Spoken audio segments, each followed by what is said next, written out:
Hola Blanca. Hola Eli. Bueno, pues ya estamos en 2023, cambiamos de año y vamos a cambiar de entradilla, ¿te parece?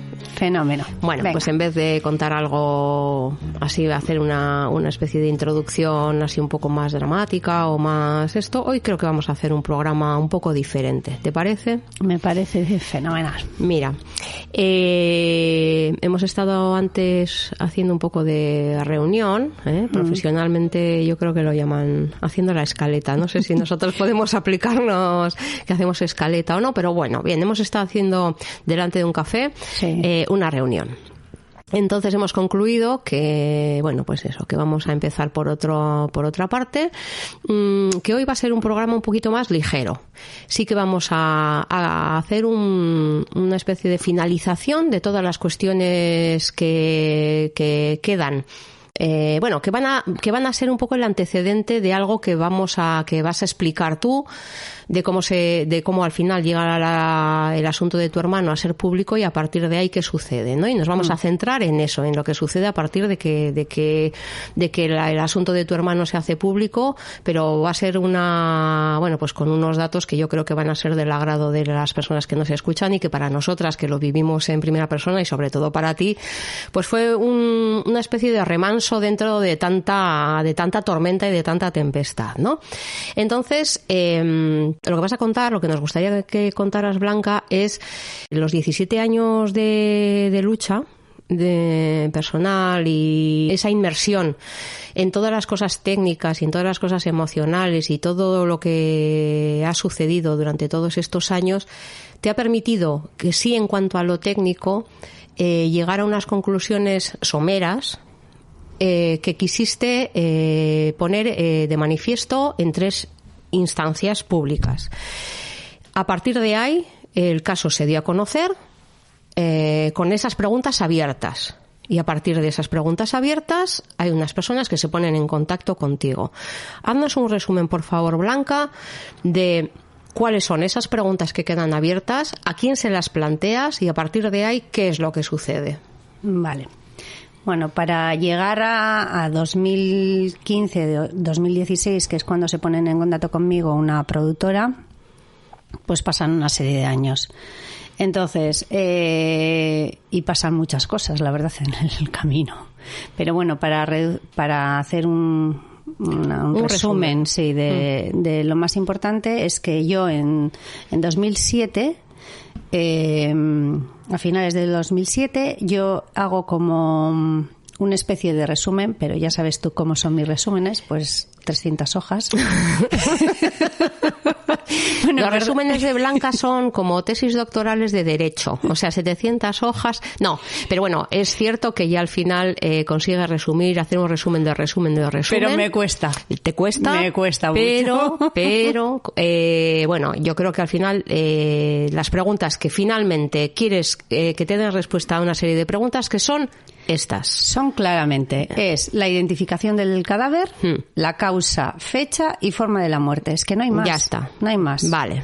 Y entonces acabo pues todo el tocho este que mando, acabo con una serie de afirmaciones o conclusiones que yo he llegado en ese momento, ¿no? Tú por tu cuenta, sin ayuda de nadie, no, etcétera. Sí. Yo, utilizando la lógica y los documentos que yo tengo, llego a las siguientes conclusiones. Sí.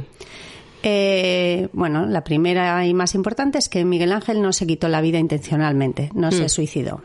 Segundo, que no murió ahogado. Entonces, si no murió ahogado, quiere decir que cuando entró en contacto con el agua ya estaba muerto. Si es que alguna vez entró en el agua, porque como tampoco sabemos, porque no existen fotografías ni testigos ni nada, pues bueno, bien. Entonces que no se murió ahogado. Que no murió ahogado. Luego le mataron, una muerte violenta. Y luego le tiraron al agua. Otra conclusión que llegué es que el corazón no estaba presente. Entonces preguntaba, ¿dónde está el corazón?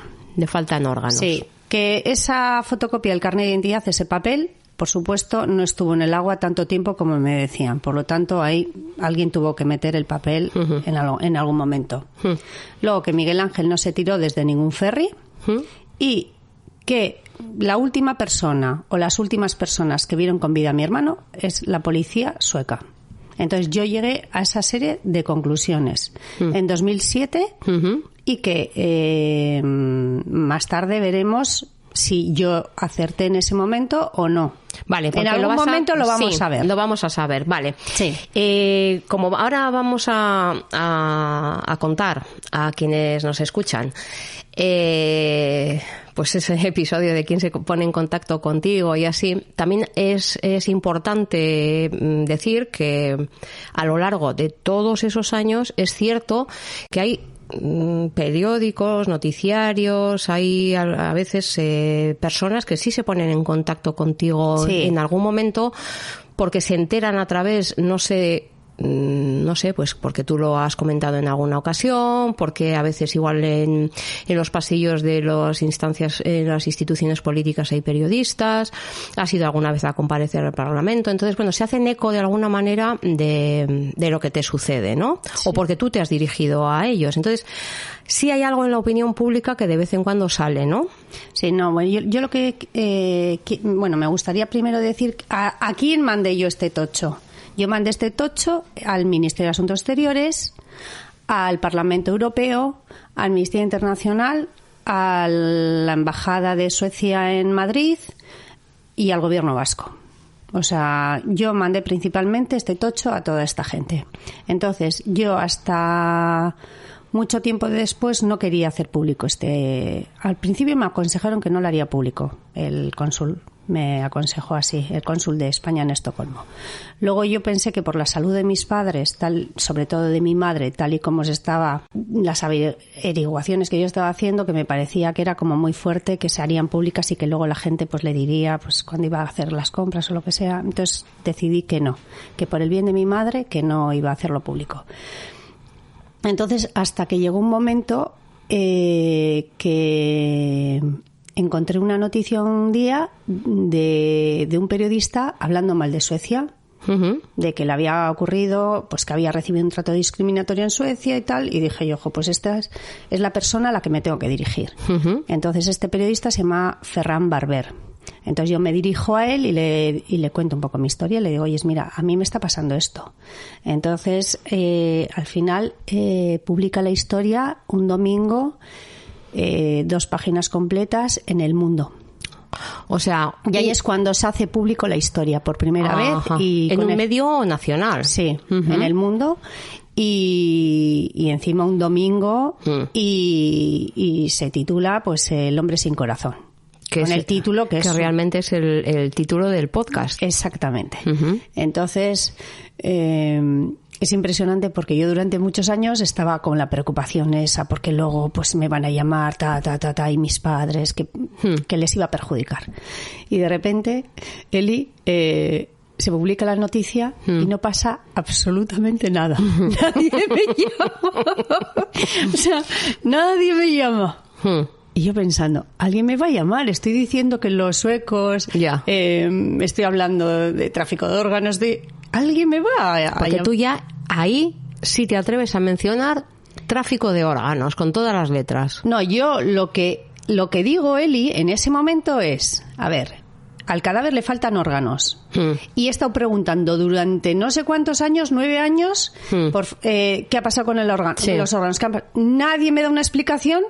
Pues yo llego a la conclusión que una de hipótesis puede ser es que haya tráfico de órganos. Hombre, lo que es cierto es que también a ti hay un momento, como tú dices, que te advierten de que no hagas pública esta cuestión, porque no es así porque sí, no es por tu bien. Quiero decir que siempre yo creo que ha sobrevolado el miedo a las posibles consecuencias que pudiera tener hacer esto público. Claro. Es decir, que mencionar aquí ha habido un problema de tráfico de órganos no es una tontería. Que tú puedes pensar, ostras, ahora me vine con toda la parafernalia judicial, a ver si me meten un marrón. Claro. Lógicamente. Es que es lo que pensaba. Claro, entonces te has cortado de decir muchas cosas de las que has ido pensando a lo largo de todos estos años por miedo, hasta que te diste cuenta de que efectivamente no pasaba nada y que, como contaremos en una experiencia que tuvimos televisiva, había gente conocida, que podemos dar nombres, que lo habla sin ningún tipo de miedo ni nada. Pero y ahí si fue cuando hasta pudimos... una pregunta en el Parlamento Europeo, donde se dice que ellos en el Parlamento Europeo dicen que esta cuestión pues se puede tratar de trata de personas. Claro. O sea, el Parlamento Europeo responde. El tema es que no ha habido una investigación. Entonces, yo como familiar puedo pensar 1000 cosas.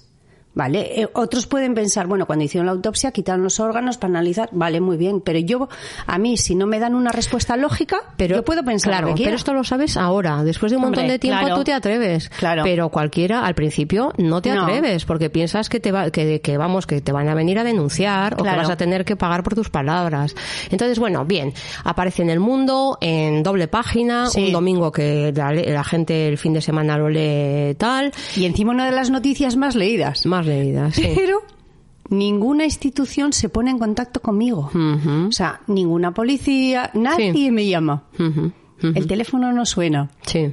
Bueno, que se puede interpretar de dos maneras también, porque deciden dar igual, mejor no removerlo, porque esto ya da un salto cualitativo a los medios y a la gente, y mejor no nos metemos para no hacer ruido, o no sé, No sé. La verdad que me quedé un poco como decepcionada o aliviada por no recibir la denuncia, no lo sé, ambas cosas igual, ¿no? Pues no sé, pues digo, no sé. Es que es algo como, es ambiguo, ¿no? Por una parte dices, joder. Bueno, pero bien, pero a partir de ahí yo sé que a lo largo de todos esos años, desde entonces, has estado en un montón de televisiones, de radios, te han llamado para recoger la noticia en muchísimos medios, pero yo creo que vamos a hablar de dos experiencias en especial en las cuales hemos participado. Bueno, a ver, yo he participado en mi medida, lógicamente. No, tú has estado en las dos. Yo estaba en las dos, pero he participado de diferente manera, pero yo creo que el programa de hoy lo podíamos dedicar al documental que la productora Cuarzo finalmente hace sobre tu hermano, que ahora nos vas a contar un poco pues bueno, en qué consiste, y luego la experiencia que tuvimos yendo a Cuarto Milenio, que esa fue impagable. Que casualmente en ese momento Cuarto Milenio también la llevaba esta productora, Cuarzo Producciones, o sea que bueno, vale. Entonces, casualidades. Sí, bueno, yo lo que pues empieza por donde te parezca mejor. Pues me gustaría empezar diciendo que el año pasado se estrenó en abril en varios países, a nivel mundial, un documental que se llama El hombre sin corazón, y que si hay alguien que nos está escuchando de Estados Unidos, de Italia, Suecia, Inglaterra, un montón de países, pues lo pueden ver en Discovery Plus. En España no ha llegado a cuenta de, pues me imagino, de la fusión de Discovery con HBO, entonces, pero estoy convencida que este año se va a estrenar aquí. Es que es curioso porque ¿cuándo fue? ¿Cuándo se grabó? ¿Cuándo lo grabaron? Pues lo grabamos antes de morir mi aita. Mi aita murió en 2021, en octubre, y justo en ese momento. Sí, es verdad que estuvo ingresado. Vale. Sí, me acuerdo. Pero lo curioso del tema es que lo hace una productora española, se hacen 2 capítulos que para todos los que vemos la tele, las series o lo que sea, que parece que hacer una serie o un capítulo o lo que sea parece relativamente sencillo. Sí, pues no. Bueno, de verdad, las veces que tuvimos que repetir, ya os contaré luego la escena que tuvimos que repetir mi hermano, mi primo y yo. En fin, que era gracioso. Bueno, que hacer un minuto hacer un minuto de tele eran 2 horas, solamente era para un plano de un esto, era increíble. Pues bien. No sabes tú lo que tuve que... Bueno, eso es, que yo estoy hablando del minuto de yo y mi primo haciendo no sé qué, mi primo y yo, por favor, haciendo el plano, pero claro, el documental iba sobre Miguel Ángel y sobre la familia y sobre ti. Yo creo que antes, cuando hemos estado en el café, una de las cosas importantes era explicar o complementar esa información diciendo, pues Cuarzo hizo esa serie que como decimos, es de producción española, que se ha estrenado en todos los países del mundo mundial. Yo creo que, vamos, lo han debido ver. Bueno, en fin, pero en España no. Ahora nos cuentas, Blanca, cuando te han dicho que se va a estrenar. Eso por un lado, pero que una de las cosas importantes era que este podcast, claro, en un documental de 2 episodios, que aunque está fantásticamente hecho, o sea, con una delicadeza y con un cuidado excepcional. Con un respeto total. Con un respeto total, efectivamente, no se puede contar todos los detalles que hemos ido dando en el podcast. O sea, que este podcast de alguna manera es el complemento de todos los detalles que no pueden ser recogidos en 2 capítulos. Eso es. Entonces, a pesar de que fuimos antes a Cuarto Milenio que bueno, si quieres que lo se filmara contamos en HBO, antes del documental. No, céntrate en lo de HBO, porque por algo has elegido que sea esa un poco entonces, a partir de ahí, cuenta cómo se ponen en contacto contigo, cómo es el asunto de... Bueno, el tema es que, ahí andábamos, Jorge Valcárcel, que es el director de esta producción. Pero en principio es Ferran, el que se pone contigo, que es el que... Sí, bueno, Ferran es el que hace público mi historia en el mundo y luego en público, o sea, en todos los medios estatales, digamos. Sí. Entonces, bueno, gracias a él la historia tiene mucha repercusión. Entonces, un día a mí me llama Jorge Valcárcel y me dice pues que le gustaría contar mi historia y a ver si me animo y tal. ¿Jorge tiene relación con Ferran? No, en ese momento me llama a mí. Entonces, pues nada, le digo pues que hay un periodista que está súper involucrado en el caso de mi hermano, que es Ferran, y entonces entre los 3, pues... ¿Entre los 3? Nosotros 3. Ah, vale, perdón. Sí, bueno, yo con la historia, yo cuento la historia y luego ellos 2. Entonces, bueno, pues conectan con una serie de gente y entonces empiezan como a vender la historia, a intentar vender la historia a alguna productora. Eso es. Tienen un equipo y hacen un teaser y entonces empiezan a intentar vender la historia y entonces al final pues coge la historia Cuarzo Producciones y bueno, pues para mí ha sido una experiencia, vamos, es que no sé cómo explicarte, es una experiencia maravillosa. Tanto el personal de Cuarzo, Marga, Nerea, Sara, bueno, todos conmigo se han portado fantásticamente bien. Me consta además que tiene relación ya de... No sé, amistad es una palabra grande, pero sí que desde luego sigues manteniendo el contacto. Y sigues... con las personas que estuvieron conmigo en el documental, con Jorge Valcárcel tengo es que le quiero un montón, a Ferran, a Mónica. A Mónica, vamos. Moni es Mónica, es una crack. Sí. Ahora guionista, contamos, bueno. Y luego David, que fue el cámara, y Borja de sonido. Y bueno, y no me quiero olvidar tampoco de Grace, que era la de la productora. Sí. Y luego también José María, el hijo de Carmen Borrego, también le conocí en este tema. Mira, le vamos a preguntar ahora que está tan de moda, a ver si quiere participar en el podcast. Sí, la verdad que nada. Tenemos una exclusiva ahí, La verdad que que al final fue como una familia. Es que vivimos momentos tan duros, tan intensos, que encima yo me abrí en canal, o sea, no sé cómo explicarte. Igual incluso con amigas mías no me he abierto tanto. Entonces fue como una experiencia, que yo es que a esta gente siempre les querré, o sea, toda mi vida les agradeceré cómo se portaron conmigo, lo que hicieron, bueno, para mí ya son parte de mi familia. Bueno, al final el teaser, que la verdad es que yo pude verlo, era estupendo. O sea, yo vi el teaser y dije, yo sí vería esta historia, porque le pudieron dar en los minutos que dura más o menos, pues eso que es tan importante, ¿no? De cómo te venden una historia. Lo hicieron tan bien que yo dije, engancha. O sea, yo veo esto y a cualquier persona que le guste un poco las series de misterio y todo eso... Es que el documental es fantástico. El documental además lo han tratado con un respeto todo, o sea, es con cariño. Yo me sentí súper arropada porque imagínate, Eli, o sea, era un momento que habíamos pasado una pandemia. Se había muerto mi ama antes de la pandemia. Y cuando por fin, después de tantos años de lucha, consigo que vayan a hacer la exhumación, que vayan a hacer este documental, va mi padre y se pone malísimo y mi padre que se va a morir. Entonces, la verdad que mi padre, con el carácter que tenía, decía, bueno, yo tranquila que aquí no me muero hasta no saber. Y la verdad que lo consiguió.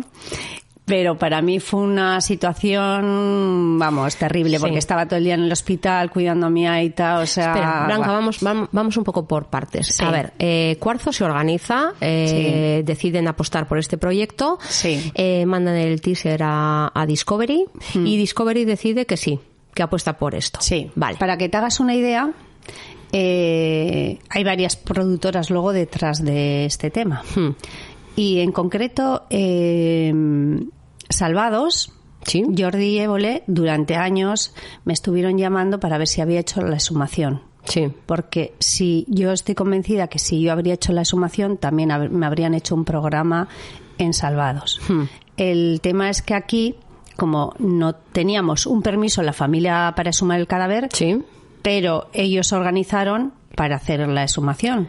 Recordáis que os comentamos que la exhumación costaba cerca de 12.000 euros, 11.000 euros. Pero luego yo creo que costó más, o sea, no sé lo que costaría, bueno, pero... No, a ver, el asunto era que a ti, si tú lo hacías de tu parte, o sea, particularmente, te pedían 11 o 12.000 euros.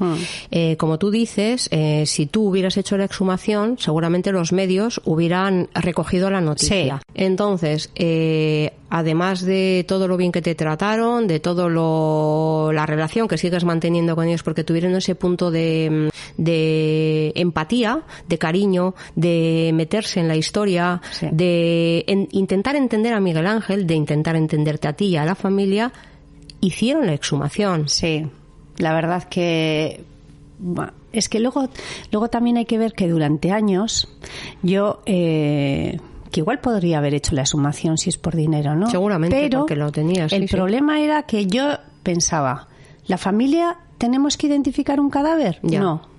Entonces, ya era un poco por una cuestión de principios. Sí, claro que sí. Pero yo sé que estabas... A ver, está claro. O sea, yo creo que al final tú estabas ya decidida a hacerla. Te daba rabia, era una cuestión de principios, pero ya después de todos los palos que te habías llevado, yo creo que en algún momento... Porque mi madre, antes de morir, me lo pidió. Eso es. Entonces, al final, yo creo que dijiste, bueno, lo voy a hacer. Sí. Lo voy a hacer porque quiero que mis padres no se vayan sin saber la verdad. Entonces, saltando otra vez un poco, pues esos principios que claramente todos entendemos que debías haber recibido esa ayuda, pero decidiste que ibas a hacerlo por tu cuenta. Y sin embargo, bueno, pues providencialmente te encuentras con que la historia es interesante, es atractiva, te encuentras con un equipo de gente maravillosa que además deciden que van a hacer la exhumación. Sí. Muy bien. Entonces, cuéntanos, Blanca, porque claro, o sea, yo lo que recuerdo es un montón de gente, porque además, o sea, es que yo decía, ¿cómo es que hay tanta gente para contar una historia? Claro, y encima te ponen una luz y tú empiezas esa luz, y de repente yo solamente recuerdo que yo venía de una comida del trabajo y había que filmar. Y estábamos esperando en una cafetería Grace, mi primo tal, a que viniera una furgoneta llena de un montón de bártulos, y de repente empezó a desembarcar un montón de gente, un montón de cajas y un montón de aparataje. Fuimos a la sala de mi madre, bajamos la persiana y haciendo como en las películas, pero con la mano eso de corte, pues teníamos que ir sentándonos en una silla y respondiendo a las preguntas. Pues así fue, así era. ¿Cuánta gente era? Sí, no, pues era gente y lo mejor era que era gente súper maravillosa, te lo hacían fácil. O sea, la verdad que esto con otro tipo de gente igual te habría sentido como mal, ¿no? Pero yo a mí en concreto me iba preguntando Mónica y para mí era facilísimo responderle en todo lo que me preguntaba. Y luego encima había veces que notabas que tú hablabas y ellos se emocionaban. Y tú sabes lo que es de repente que tengas enfrente a alguien que está llorando contigo con tus palabras o... Después de tantos años que has contado tu historia en despachos donde la gente se ha mirado los zapatos. Y que alguno me pregunta, ¿y por qué no lloras? O sea, imagínate, de repente veía que alguien se emocionaba con lo que yo estaba contando. Claro, te encuentras con un equipo de gente joven, eso para empezar. Bueno, que al final es como si estuvieras contando, porque también recuerdo que tuvieron que venir en otra ocasión, porque aquel primer día estuvimos en casa de mi madre, yo no les conocía, pero yo recuerdo que vinieron a grabar y a estar unos días, alquilaron un piso en Algorta, donde estuvisteis conviviendo, ellos estaban conviviendo y ellos estaban, yo estaba en mi casa. Tú estabas en tu casa, pero bueno, que estabas allí horas y horas y al final aquello parecía una cuadrilla de amigos y entonces... La cuestión es que, pues todo era como, pues como estamos haciendo ahora, ¿no? Pues 3 primos que nos juntamos para hacer este podcast y entonces era pues casi pues eso, un grupo de amistades que se juntan para grabar una serie. Así lo hicieron de fácil.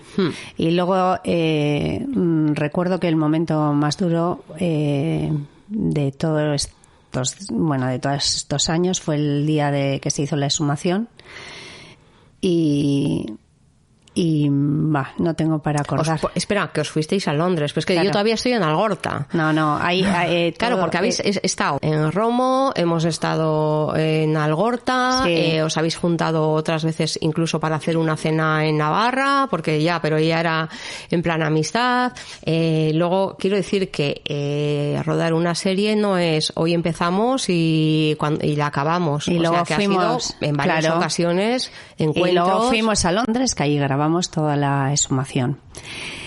Y recuerdo que pues el momento más duro que fue la exhumación y luego el entierro, pero el día de la exhumación el segundo entierro, sí, el día de la exhumación les dije vamos a Londres y os invito a unos gin tonic. Vamos a quemar Londres. Sí, porque tú sabes que yo no bebo nunca.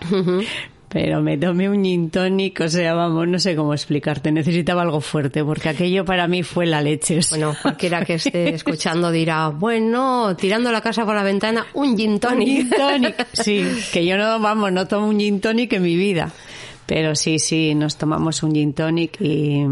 a la salud de mi hermano, la verdad, a la salud de Miguel Ángel, y es que tenía una presión y me liberó un poquito. Bueno, pues la verdad que estuvieron en los momentos malos apoyándome, es que... Bueno, y hoy en día, o sea, cada 15 días yo creo que hablas con alguien. No, son una gente maravillosa, ya te digo que ya de por vida, o sea que... Bueno, yo quiero comentar como anécdotas de mis pensamientos tontos, que el día que estábamos en Algorta, me acuerdo que Grace, que no sé si fue, pues Jorge sería, igual, yo estaba allí porque me tocaba grabar alguna cosa contigo, y entonces yo cuento estas anécdotas porque a mí me parecen curiosas y creo que la gente que igual no ha estado nunca participando en un, no sé si se llamará rodaje o grabación o como se llame, pues estas cosas que te llaman la atención de cómo se hacen las cosas, ¿no?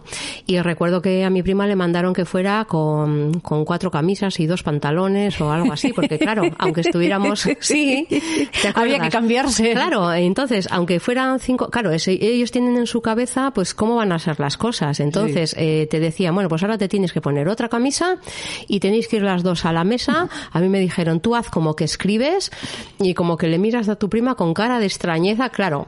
yo, que para sacarme una foto 40 caras, tengo que poner 40 caras y siempre salgo mal, hay que mirar con cara de extrañeza, pues, y sostener la cara de extrañeza. Bueno, en fin, o sea, claro, con gente que no sabe de todo esto, bueno, pues supongo que pondríamos la cara que no es esto, pero me hacía gracia lo de las camisas. Pero fijaros hasta qué punto que había gente que estaba pendiente de si esa camisa correspondía o ya se había repetido. Y entonces al final creo que no tenías tantas camisas como esto y alguien te dijo que te pusieras la camisa de no sé quién y te pusiste la camisa de Mónica porque es que faltaba una camisa. Que era la que había que hacer porque eran días diferentes. Luego, ¿te acuerdas que estuvimos también grabando en la playa? Que fue un momento muy chulo también porque sí que estaba bajando el sol, teníamos que andar por la playa haciendo como que hablábamos, pero bueno, que eso no había problema porque hablamos mucho. Entonces, hicimos también esto. Y luego me acuerdo que en Algorta, yo no sé si Jorge le dijo a Grace, bueno, prepara un sándwich y tal. Y yo me quedé súper preocupada, yo con una cara súper seria y pensando para mí, bueno, me parece la bomba, esto es un acto súper machista.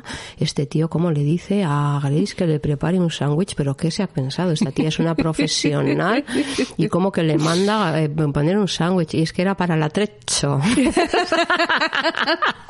Y yo diciendo, ya le voy a decir a mi prima, pero ¿qué tipo de machistas son estos que tiene que traerle los cafés? Jorge es la antítesis del machismo. Ya. Pero la antítesis, ¿eh? Que sí, pero claro, yo entonces pensaba que esto, y total, que el bocadillo era para una escena que tú ibas a grabar, que ibas a recoger a tus hijos, que les llevabas el bocadillo, y entonces era para eso, no era para que... Yo estaba pensando que Jorge le hacía a Grace llevarle cafés, como hacen en las esto. No, bueno, ese tipo de chorradas. Bueno, y ¿no? voy a contar una anécdota que me ocurrió, o sea, cuando fui en el avión a Londres, era Bilbao-Madrid y luego de Madrid iba a Londres. Ellos iban directos desde... No, ellos estaban en Londres. Es verdad, porque ellos sí, estaban grabando. En Londres y... Tú tenías que ir para lo puntual. Yo solo tenía que ir para la sumación. Bueno, entonces... monto en el avión, tú imagínate que llevaba igual, pues con mi padre, pues un mes y pico en el hospital, pasando noches, bueno, pasando las canutas. Y total que... Es que vaya coincidencia que justo se graba y tu padre empeora. Sí, fue... Y todo el día estábamos en el hospital. No, es que tú dijiste en cualquier momento que igual ibas a Londres y te tenías que volver de la misma. Bueno, pues quiero decir quiero agradecer, mira, en este punto quiero agradecer que mi padre estaba muy mal y estaba ingresado en Urduliz. Total, que le viene el médico y le digo, mira, me está pasando esto. Mi padre muriéndose y yo he estado luchando por la exhumación, de mi hermano que le han matado y tal. Y digo, vas a pensar que estoy como una cabra y tal. Y me dijo, no, sigue contando. Entonces le conté y puedo decir que me llamaron todos los días que estuve en Londres. Me llamó la médico, un día que no estaba ya en Urduliz, no le tocaba, me llamó otro médico y me dijo, me ha dicho que te llame. El enfermero de mi padre de Algorta me llamaba también todos los días para decirme, no te preocupes, tu padre está bien. O sea, para que pudieras tengo estar que agradecer, vamos, que me hicieron el viaje muchísimo más fácil gracias a los médicos de Urduliz, gracias al enfermero de mi padre de aquí del ambulatorio de Algorta. Bueno, pues pude ir tranquila porque supe que estaba en buenas manos. Bueno, pues esas son las cosas que también había que poner encima de la mesa, como dijimos el otro día, de gente que también en este camino te has encontrado, de gente buena y gente que, bueno, pues que te ha hecho un poco más fácil pues todo. Los sanitarios en ese aspecto, 10. O sea, de 10. Y bueno, y ahora quiero contar la anécdota. Cuando monté en el avión, te imagínate, no había dormido nada en toda la noche, yo estaba como fatal, bueno, pues llevaba en el hospital un mes y pico, bueno, fatal. La cuestión que monto en el avión y veo que hay un niño en mi asiento. A mí me tocaba ventanilla y de repente veo un niño pequeño con un dinosaurio. Entonces, al lado había un señor, que me imagino, su padre. Entonces me iba a sentar y le digo, ese es mi asiento, pero no me importa nada. O sea, el niño que siga en el asiento y yo me pongo aquí, que a mí me da exactamente igual. Entonces su padre insistiendo y no, que se cambie. Y digo, no, que el niño en su sitio. Vale, bien. Entonces yo me senté en el pasillo y empiezo a hablar con el padre. Y el padre, empezamos a hablar y mira tú por dónde, que trabajaba era así un jefe de una de estas vacunas del COVID. Ahora no se dice jefe, se dice CEO. Bueno, ahora todo no, el pero mundo no es era CEO. Sí, pero el CEO es el jefe supremo. Este era más currito. Más curro, sí, pero bueno, que trabajaba en lo de las vacunas. Entonces empezamos a hablar de las vacunas, del COVID, Y entonces de repente, cuando ya estamos llegando a Madrid, me dice, ¿y tú? ¿Tú a dónde vas? Porque él me contó cómo estaba en el avión, porque a su hijo era un entusiasta de los dinosaurios, entonces habían ido al parque de La Rioja de dinosaurios y tal, porque él vivía en Estrasburgo. Anda. Sí. Entonces, nada, le digo, pues mira, yo voy a Londres porque me ha pasado esto con mi hermano. Bueno, en tres minutos le... Imposible. Imposible. Pero hice un resumen así. Entonces va y me dice... pues mi abogado casualmente lleva todos los temas de derechos humanos en Estrasburgo y tal. Y me dijo, ¿tú quieres algo? ¿Tú quieres dinero de este tema? Y yo le dije, no, yo justicia y verdad. Hombre. Yo no quiero un duro. O sea, no quiero saber nada, yo solamente tal. Entonces me dio me dio una tarjeta de él, me dio una tarjeta de su abogado. Me dijo, bueno, pues llámale cuando aquí ya no tengas dónde recurrir, porque para ir a Estrasburgo tienes que haber agotado todas las vías judiciales españolas y suecas. Entonces me dijo, cuando agotes todas las vías, llámale a mi abogado, dile que vas de mi parte y tal, y él te va a llevar en Estrasburgo. Fíjate. Y dije yo, joder. O sea, yo estaba como alucinando, Eli. O sea, digo, y cuando nos despedimos me dijo con mucha suerte, a ver si tal, no sé qué. Y dije, me ha pasado algo maravilloso, claro. Sí, o sea, que no me podía ni imaginar. ¿Has llamado alguna vez? Porque igual de repente te dicen, aquí Movistar. No. No le he llamado, pero me dio el email, me dio el número de su secretario, o sea... No, que bueno, era una broma, no has tenido que utilizarlo. Que va. Pero bueno, eso. Pero para mí fue, gente que aparece providencialmente y con muy buena voluntad. Sí. ¿no? Y hablando de anécdotas, vamos a contar cuando fuimos también a Cuarto Milenio. Bueno. Que casualmente, como he dicho, Cuarto Milenio era en ese momento de Cuarzo. Lo llevaba a Cuarzo. Bueno, pues mira, yo lo que recuerdo de Cuarto Milenio es que me llamaste un día y me dijiste... Eli, que me han llamado de Cuarto Milenio y a ver si voy. Pero no lo sé, yo no sé, estuvimos comentando como, no sé. Pero ¿sabes por qué fui, Eli? ¿Qué? O sea, fue la leche. A mí me llamaron de Cuarto Milenio y yo les dije que no iba. Ya, pero es que primero fue ese debate un poco cuando estuvimos hablando como de, igual al final esta historia si va a Cuarto Milenio, como también, a ver, hay unas connotaciones igual Cuarto Milenio que, a ver, que tratan con mucha rigurosidad igual los temas que tienen que ver con determinados, no sé, pues con unos asesinatos o lo que sea, yo que sé, o con crímenes o con lo que sea, pero bueno, luego está el parte de el tema ufológico, de los misterios, de las caras de no sé qué, que bueno, ya ahí está una cuestión de, bueno, pero ¿sabes me por qué parece o no me parece? Pero es verdad que tiene una audiencia de la pera. Sí, no, pues decidir... Pero que el tema podía, yo qué sé, podía tomar un poco de caer en el friquismo, digamos, ¿no? No, pues decidir, porque me acuerdo que me llamaron, dije que no, me volvieron a llamar y pues les dije, no, llamarme en otro momento. Y total que Ainhoa en ese momento estaba viviendo en Londres. ¿Ainhoa tu hija? Ainhoa mi hija, y entonces me fui con los dos pequeños, con mis mellizos, me fui a Londres. Entonces me acuerdo que estábamos cogiendo el tren allí, en el metro, y de repente me llaman. Y me dicen que te vuelvo a llamar de Cuarto Milenio y tal. Y mis hijos que oyen Cuarto Milenio, se conoce que en Andramari o en el instituto, en Aiserrota, les ponían Cuarto Milenio, veían algo de Cuarto Milenio, oirían, sí. Y entonces, ama, vete, y tal, que le vas a conocer. Iker. ¿Ibas a decir Iker Casillas? Iker Jiménez. No, Iker Jiménez. Y total que ellos fueron los que me insistieron y me dijeron, vete. Y al final dije, pues voy a ir. Bueno, y así fue como me animé. Bueno, pues es que además yo recuerdo que el día que teníamos que ir, porque yo dije, es que me cuadra que estoy en Madrid ese día. En Madrid. Yo estaba en Madrid en un curso súper serio de formación en perspectiva de género en drogodependencias, ¿no? Entonces, las dos personas que estaban de ponentes eran amigas, y de repente les digo, oye, chicas, que nada, que luego me voy a tener que ir un poquito antes porque me voy con mi prima a Cuarto Milenio. Bueno, yo creo que en ese momento dijeron, vamos a borrar el móvil de nuestras agendas, porque esta tía, ¿cómo que de repente estamos aquí que va a Cuarto Milenio? Digo, ya os contaré porque es un tema largo, ¿no? Pero yo solamente recuerdo la cara, sobre todo la de una, que a partir de ahí creo que la relación cambió totalmente. No me extraña. O sea, sí, ya creo que me consideró, sí es verdad, en esa persona tuvo un pues efecto. Así te enteras cuando yo contaba mi historia cómo me trataban. No, pero bueno, ya no era la historia, era el tema de Cuarto Milenio. O sea, ¿cómo que tú vas a Cuarto Milenio? Esta tía está...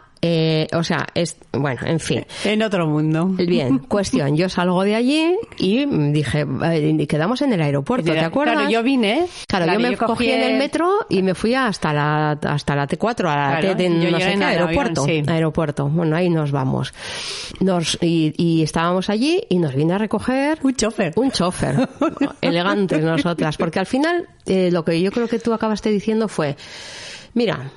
es un programa que tiene mogollón de audiencia y ya después de todo lo que me ha pasado y después de todo, cuanta más gente lo sepa y lo vea, mejor, más repercusión. Sí, así fue. Y bueno. Y luego también en Cuarto Milenio estaban hablando mucho de personas desaparecidas, ¿eh? Uh-huh. Habían ido los de SOS desaparecidos, había ido Lobatón, estaban... Es que hay una sección, bueno, hasta donde yo... Sí, no, en ese momento, sobre todo, hablaban mucho de personas desaparecidas. Bueno, y luego yo sí quiero decir que había para mí 3 personas que sí, bueno, 2 de ellas, que para mí sí son un referente en el tema. A ver, un abogado que es García Montes, que yo no soy abogada, yo soy psicóloga y criminóloga, y García Montes es un abogado, pero que bueno, que para muchas personas lo van a recordar.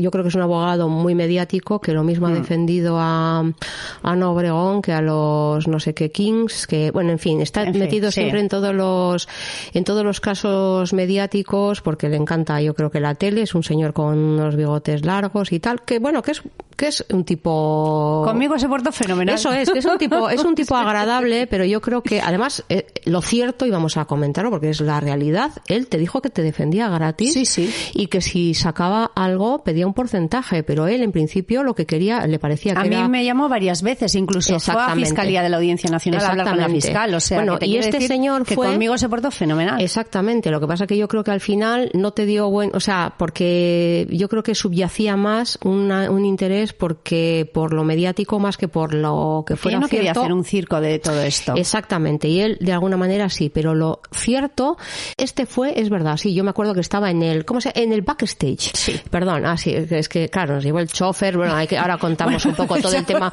peluquería, todo el tema de tal, pero bueno, yo estaba en el backstage, que me pareció lo mejor, o sea, poder verlo desde fuera, tal. Bueno, pues a lo que iba era que fue Marcos García Montes, creo que se llama Marcos García Montes, Marcos. El primero que dijo allí, para mí es un caso claro de tráfico de órganos. O sea, él lo dijo con todas las letras y que yo sepa, nadie nunca le ha dicho nada, ni le ha puesto una denuncia, ni nada. Pero aparte de García, de Montes, yo creo que, por ejemplo, estaba Vicente Garrido Genovés, que yo lo recuerdo de la carrera de psicología, es psicólogo. Yo lo recuerdo como un referente cuando yo estudiaba psicología, porque hizo un manual, el primer manual de trabajo para... Sí, me acuerdo que estabas emocionada porque le ibas a conocer. Sí, el primer manual de trabajo con hombres agresores sexuales, que por cierto ha funcionado en prisiones durante mucho tiempo. No tiene perspectiva de género, pero bueno, vamos, quiero decir, el hombre era, dentro del tema de las prisiones, de la criminología y esto de psicología, uno de los que a mí más me interesaba, porque justo aunaba las dos disciplinas que a mí me interesaban. Luego es verdad que empecé a escribir una serie de novelas con otra persona, y yo creo, sinceramente, efectivamente, que para mí se endiosó un poquito y ya me pareció un poco como un poquito que se le había subido un poco a la cabeza. Recuerdas además que estuvimos hablando con él al final de escribir un libro y a ver si él lo prologaba, porque le dijimos que queríamos escribir y dijo, bueno, tendría que verlo. Bueno, ya como muy elevado. Bueno, y el que para mí fue el mejor era Francisco Pérez Avellán. Bueno, este hombre el que me llamaba era su hijo, que es una persona que cualquier cosa, además ahora que le llamo, que le escribo, me parece que es una bellísima persona. Pérez Avellán, el padre, Pérez Avellán, yo recuerdo solamente de andar con él de lo que fuimos con ellos hasta el plató o hasta el donde se tal.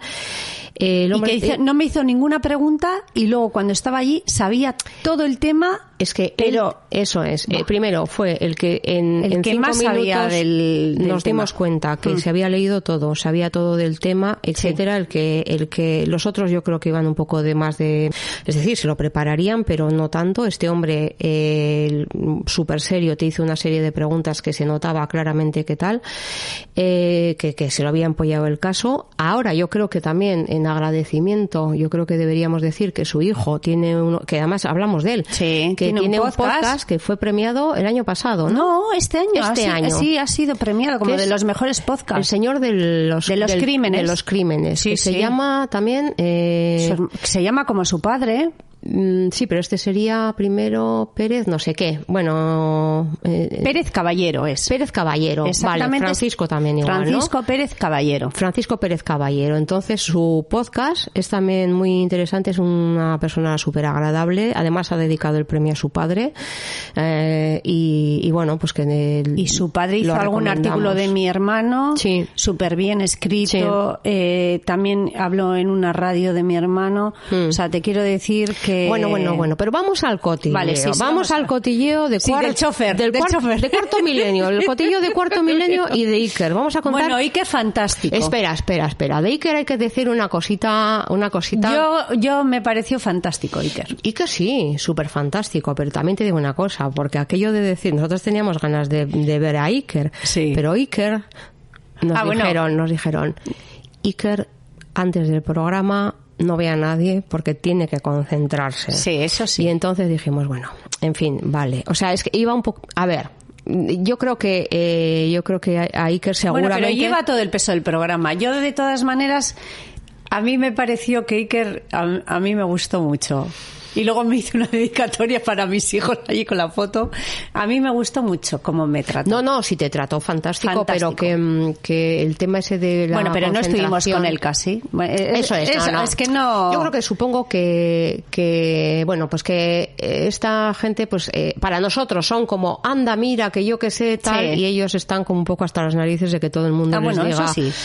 Oye, pues mira, que no sé qué, pero cuántos. Vamos a hablar del chofer, que es más interesante. No, del chofer y de la comida. Primero la comida. Primero el chofer. No. El chofer fue a la vuelta. No, el chofer fue a la ida y a la vuelta. Sí, pero cuando nos contó las historias así un poco más fue a la vuelta, ¿no? Sí, bueno, y también a la ida, ¿eh? ¿Sí? Sí. A ver, cuenta la ida, que yo no me acuerdo. No, pues no. Tú le... A ver. Es que a mí me suena que eso fue a la vuelta. No, tú le empezaste a contar. Cuéntanos.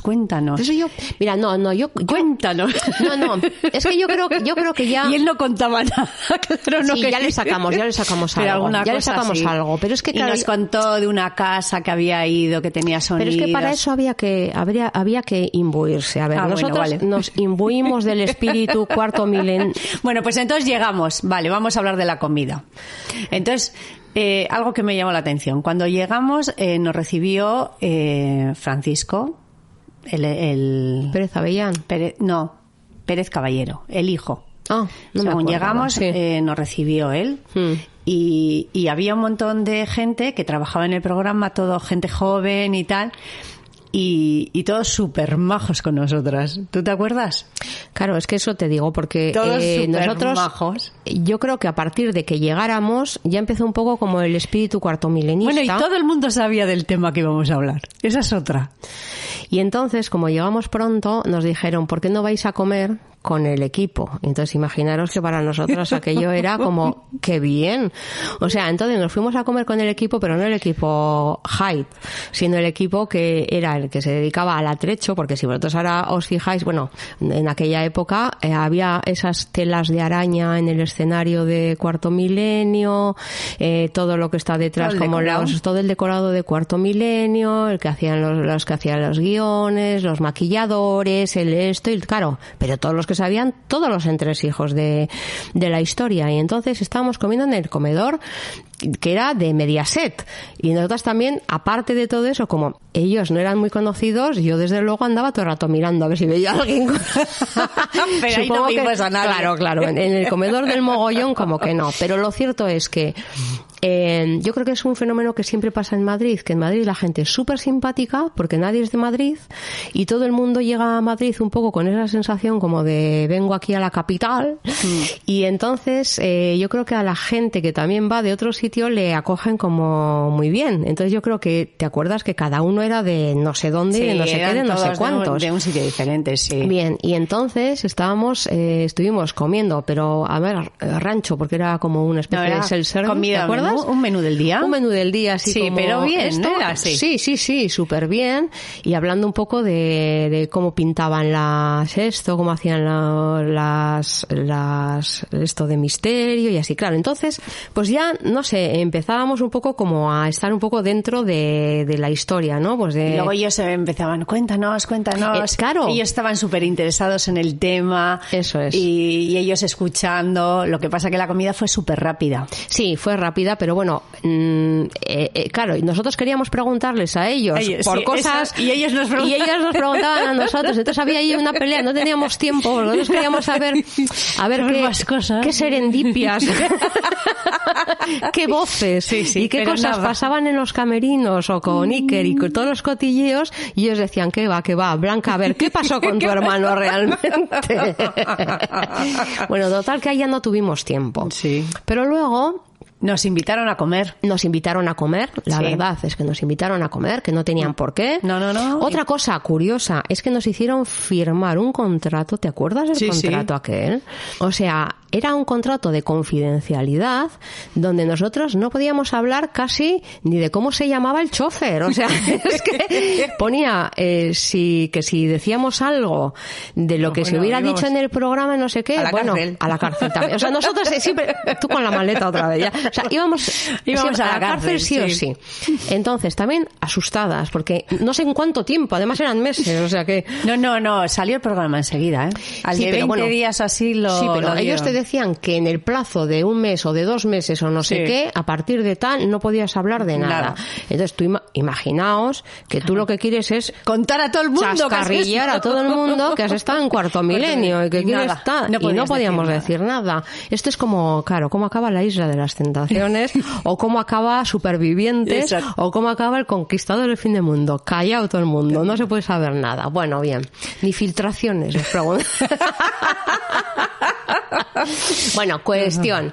Yo me puse en el backstage y... primero vamos a maquillar. El maquillaje, que ya me quedo yo sola en una sala y le dicen a mi prima que tiene que ir a maquillarse. Arriba. Bueno, ya lo que pasó ahí arriba no lo sé, pero bajaste estupenda. Un kilo de maquillaje. Me quité el chándal. Ah, bueno, es verdad. Y ya me puse la chaqueta. Pero ibas por debajo con pantalón corto, ¿no? La camisa guapa. Lleva mona. No, sí, es verdad. Lleva así mona, luego me maquillaron, 1 kilo de maquillaje. Bueno, yo me acuerdo que cuando ya bajaste que estabas estupenda. Que irreconocible. No, bueno, a mí me parece que estabas igual, lo que pasa que alguien te dijo que no, esto... envidia. Yo creo que alguien te dijo, pues no sé si te reconoce. Digo, bueno, por favor, eso es envidia. Estabas guapísima y yo lo que decía, hay que tener, o sea, qué envidia me da que seas capaz de ponerte ahí, porque os prometo que yo iba como si fuera a estar yo ahí. Quiero decir que la tensión, digamos, de ir por aquel pasillo con aquellas personas que para mí eran la bomba, ¿no? Porque de alguna manera habían sido como los referentes. Ir por aquel pasillo y de repente entrar en el plató decorado, es verdad que impresionante.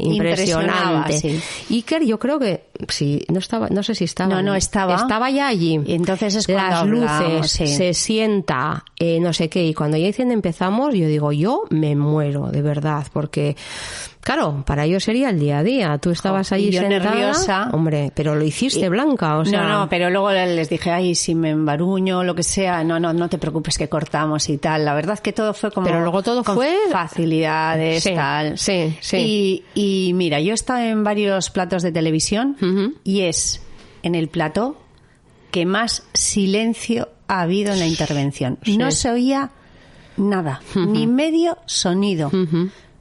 O sea, era la entrevista, primero Iker me hizo una entrevista así corta y tal, yo tenía como... Sí. Yo tenía que, contar toda la historia y tal. Empezamos la entrevista y algo que me llamó la atención es que yo no tuve que hablar nada, Eli, porque allí los que estaban hablaban por mí. Bueno, entonces pues dije yo, qué suerte. Bueno, no, qué suerte, la misma que la otra vez. No, pero contaban ahí las cosas y digo, pues mira, ya no las tengo que decir yo. Si van a la cárcel van ellos. Bueno, eso sí que lo recuerdo, porque acuerdas, es verdad, ¿no? que lo que sí comentamos es, ostras, porque tú les dijiste, yo no me atrevo a decir. Claro, una ciertas cosas. De esto, tráfico de órganos, y entonces fueron ellos los que dijeron, no te preocupes, yo que no lo voy a digo. decir. Iba y dice, de repente dice el otro, tráfico Eso. de órganos. Sí. Bueno, la verdad, que fue una experiencia maravillosa. Sí, y bueno, ya para ir terminando, a la vuelta sí que ya cogimos y ya como veníamos ya con el subidón de haber estado que no sé qué, bueno, ya todo tal, le dijimos al taxista que yo le dije, usted es gato, porque los de Madrid Sí. que tengan 8 apellidos y que son gatos, ¿no? Usted es gato, y me dice, sí soy gato, sí tengo tal. Bueno, pero a lo que vamos, que es a lo que hemos venido también. ¿Qué pasa aquí realmente? Hay misterios, hay caras que se ven y todo esto. Y usted que trae y lleva a los invitados, pues ¿qué ha oído? Porque claro, y dijo, sí es verdad que yo cojo a los invitados, llevo también a veces a los profesionales, a esto, y he de reconocer que a mí en este coche me han contado cosas, gente que ha estado grabando. Y él había tenido alguna experiencia también y que había oído. decía que sí.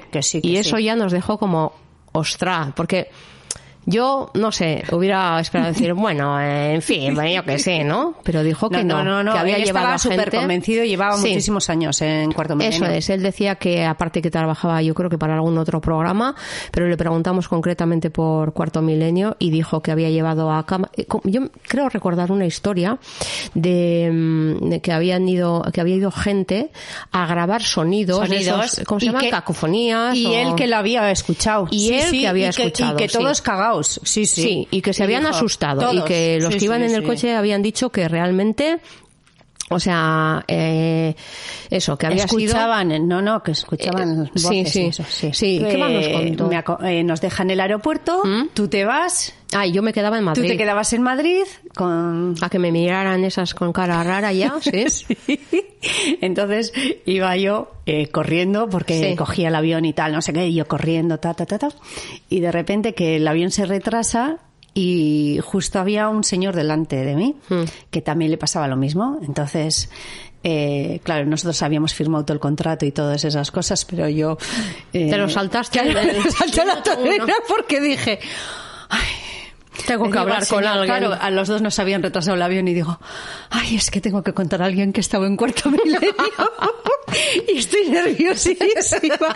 Y claro, yo llevaba toda la carpeta con todos los papeles, bueno, como siempre voy a la tele, ¿no? Con todos los papeles y con todo y tal, y entonces de repente empiezo a hablar, digo, ay, es que estoy muy nerviosa, qué tal, que todo no sé qué, por qué tal, por qué esto, y de repente le digo, uy, que no nos hemos presentado y vamos aquí a estar un rato juntos y tal. Y entonces se presenta el señor, el chico este, y de repente va y le digo, y yo soy, y me dice, tú eres Blanca Martínez Santamaría. Le miro, le digo, ¿y cómo lo sabes? Y me dice, pues por los papeles. Que pone a tu nombre. Por los resúmenes que llevas. Bueno, la cuestión es que empiezo a hablar con él. Y le digo, bueno, ¿y tú quién eres y tal? Y me dice, pues no te va a gustar nada lo que te voy a decir. Y le digo, ¿y eso? Y me dice, porque soy de la BBK. Entonces, claro, de Cuchabán y tal. Y le digo, ¿cómo? ¿eres de Cuchabán? Pues espérate. Y llevaba la carpeta toda de Cuchabán. Entonces le sacó toda la documentación de todo lo que había pasado en el banco, de cómo le habían hecho a mi madre, bueno, todo el tema y tal.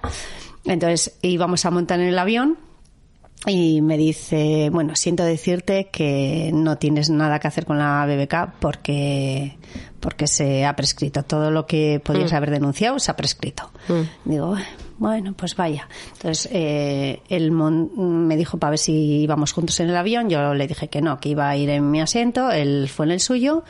Y cuando me acuerdo que salí del avión, estaba esperando al taxi y de repente viene él corriendo y tal. Y me dio un abrazo y me dijo, bueno, eres una tía fantástica, estoy alucinando contigo, o sea, me dijo, te deseo la mayor suerte del mundo, tal, no sé qué. El chico bueno, no era un señor, era un chico, emocionado, y me dijo, mira, ojalá consigas todo lo que te propongas y tal. Blanca, una pregunta importante que tengo para ti. ¿Cuál? Tú, ¿por qué crees, es decir, si tuvieras que decidir entre cuánta gente te ha oído y tu historia, a través del podcast, B, a través de que les has contado espontáneamente, ¿en dónde has tenido más oyentes? Bueno, bromas aparte, bien, Blanca, vamos a ir cerrando esto. Hoy creo que nos hemos alargado un poquito más. Vamos a informar un poco de que esto ya va tocando un poco a su fin, la historia. En algún momento ese documental se proyectará, hablaremos sobre ese documental. Quedan pocas cositas que contar, pero todavía algunas sí, pero que sí que vamos a seguir contando historias, o por lo menos cosas relacionadas con las desapariciones, con este tipo de sucesos, con cosas que nos parece que son interesantes, pues por ejemplo sobre protocolos o sobre qué tienes que hacer si has sido víctima de un delito en otro país europeo. Exactamente, pues qué cosas, por ejemplo, tú no volverías a hacer si esto, qué debería hacer una persona si tiene alguien que desaparece. Tenemos muchísimas cosas que contar relacionadas con esta, o con yo que sé, o con cuartos milenios, o con mil cosas. Sí, con todas las cosas del mundo. Entonces, tenemos ganas también de hacer un monográfico sobre salud mental y vulnerabilidad, es decir, sí, o sea que hay ideas que también, por otra parte, de la misma manera, pues que hay gente que nos dice, bueno, pues es que ha sido muy técnico y ha sido muy tal, o hoy me he reído con esto, con lo otro, pues que también nos podéis sugerir temas que os parece que puedan ser interesantes al hilo de lo que estamos comentando, ¿vale? Y dar al me gusta. Y dar al me gusta, suscribirse, lo que decimos siempre, y nada, iremos poco a poco, pues bueno, abriéndonos a otros temas como hoy y recibiendo vuestras sugerencias si nos las planteáis, y planteando temas igual monográficos, pues como lo del protocolo, como el de la salud mental, como el de las ausencias, los duelos, un poco todo relacionado un poco con este tema, ¿vale? Entonces nos vemos de nuevo la semana que viene. Hasta la semana que viene. Hasta la semana que viene.